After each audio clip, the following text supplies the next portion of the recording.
Nata kishte rënë mbi Shkodër dhe mbi kodrën e gurit 3 burra vazhdonin të ndërtonin kalan. Çdo ditë muret griheshin më lart, por çdo mëngjes gjithçka ishte shëmbur përsëri. Askush nuk fliste më. Asnjëri nuk kuptonte pse gurët nuk qëndronin. Derisa një plak u shfaq pranë tyre dhe me një zë të rëndë tha: "Kjo kala kërkon jetë." 3 vëllezrit heshtën. Plaku vazhdoi. Pa një flijim, muret nuk do të mbajnë kurrë. Atë natë, ata bën një betim.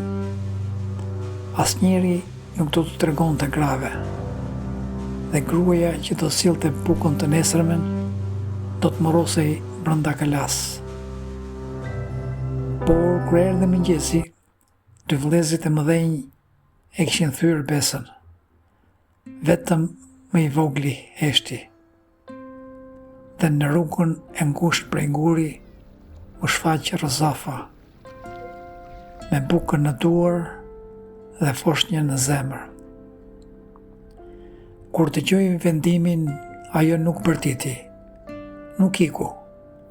Vetëm ngriti syt drejt murave të kalas dhe tha: "Lëre njërin sy jashtë, që ta shoh djalin tim. Njërin dorë që ta ledhatoj, njërin gji që ta ushqej, dhe njërin këmbë që t'i tund djepin." Pastaj gurët u mbyllën rreth saj dhe për herë të parë muret e kalas së Rozafës nuk u shëmbën më. Edhe sot, kur shiu prej gurët e vjetër, njerëzit thonë se muret ende qajnë, sepse Rozafa nuk u largua kurrë.